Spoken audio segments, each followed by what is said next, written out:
Salutations! Myself possesses aspirations that yourselves will equate to prepared people, because on this day, myself will educate yourselves about the Conlang Smartok. Okay, so what is Smartok? Well, when I was in high school, I began to grow interested in several nerdy topics, including linguistics, sociology, philosophy, politics, etc. Unfortunately for me, people who like to talk about these professional academic topics often use fancy jargon that makes it hard for those of us who are just starting out in the field or casual learners to understand them.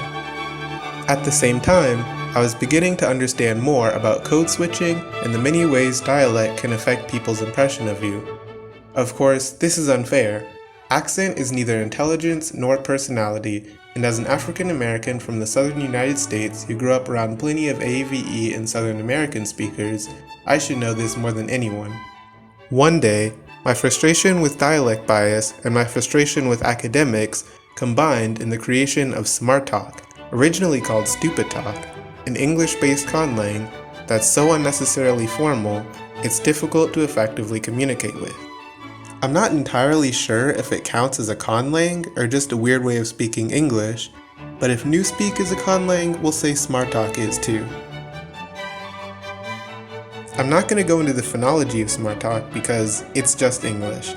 Smartok can be pronounced with the sound system of any standardized variety of English, including received pronunciation, General American, General Australian, and others. It could also be pronounced in any non-standard dialect, but remember that the goal here is to be as over-the-top formal as possible to showcase to others how smart and academic you are, so you should probably stick to standardized pronunciations when attempting to communicate in Smartok. Now that phonology is out of the way, let's talk about grammar. Pronouns in Smartok are derived from the reflexive forms of English pronouns and can only be used in that form. Like pronouns, there's not much to say about nouns in Smartok, except that all count nouns must be preceded by an article, or the, unless indefinite and plural. While English has the genitive suffix '(s) for nouns, Smartok does not. So my mom's dad's brother becomes the brother of the father of the mother of myself. Although Smartok vocabulary is entirely based in English vocabulary, there are a few forbidden words that have been purged due to their informal connotations. I can't possibly list all of them, but here are a few examples. Informal family terms such as mom, dad, grandma, and grandpa have been replaced with mother, father, grandmother, and grandfather. Unlike English, where both sets of words can be used depending on context, in Smartok, only the formal words are allowed. When referring to an older or younger sibling, the words big and little are not allowed. Your older siblings are either older or elder, but never big. Likewise, your younger siblings are younger, not little. The word baby is replaced by infant, regardless of context, and teenager is never reduced to teen. There is also a preference for the word child over kid. In the most extreme forms of Smartok, interrogatives such as when, where, why, and how may be replaced with at what time, at what location, for what, and by what method, respectively. Obviously, all swear words have been purged from Smartok vocabulary due to their inability to be used in a formal manner. And if you don't know whether a word counts as a swear or not, it does. In general, if you can think of a word that sounds fancier, use the fancier one. This reduction in vocabulary does cause some difficulty when translating from English, but it's all worth it to show people that yourself equates to an intelligent individual. The biggest change in vocabulary and grammar is probably with the verbs. All verbs in Smartok are derived from English nouns ending in the suffix -ion.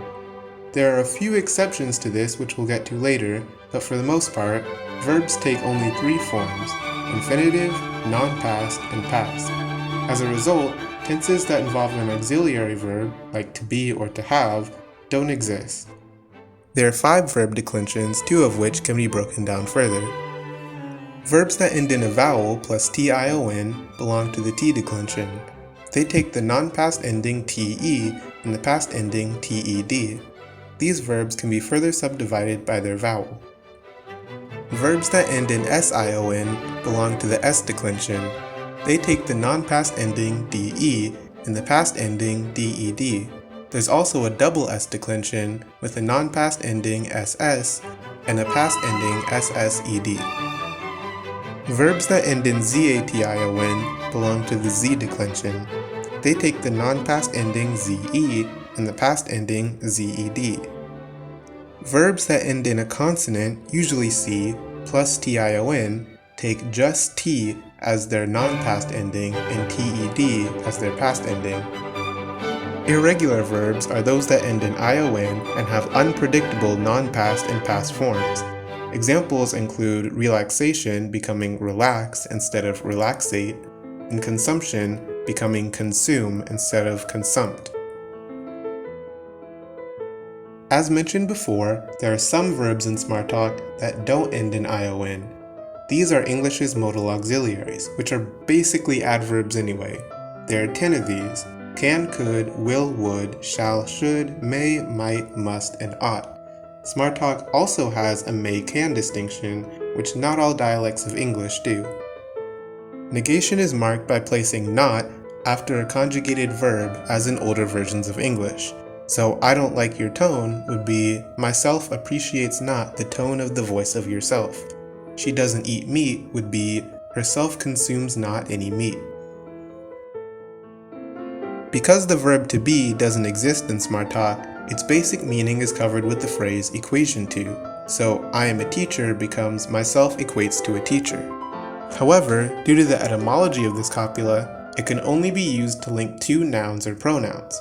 If you said a sentence like, myself equates to happy in Smartok, it would be like you're saying you are the emotion of happiness, which wouldn't make any sense. You're not an emotion, you're a human being. If you want to use an adjective in Smartok, you have to link it to a noun first. So I am happy would be myself equates to a happy person. It is blue becomes itself equates to a blue object. Now that we've gotten all of that out of the way, I think it's time to start translating some example sentences into Smartok to get a feel for how it sounds. How are you? What emotional state equates to the current emotional state of yourself? I don't know. Myself possesses not the knowledge. Is it true? Communicate with myself if the statement recently communicated by yourself equates to a true statement or a false statement. The Father of ourselves, who equates to a deity in heaven. The name of yourself should equate to a hallowed name. The kingdom of yourself should migrate to this location. The will of yourself will equate to a completed will on earth as itself equates to a completed will in heaven. Donate to ourselves on this day the daily bread of ourselves, and exculpate ourselves of the transgressions of ourselves as ourselves exculpate others of the transgressions of themselves, and direct not ourselves into temptation, but liberate ourselves from evil. Amen. So that's Smartok, my first completed Conlang. I hope you enjoyed this video because I plan on making more of these as part of the new variety content for the channel. I promise my next Conlang will be much more interesting than just a weird way of speaking English. Like, subscribe, comment, share algorithm, and stay tuned for the next Conlang showcase when we'll be taking a look at Britannian.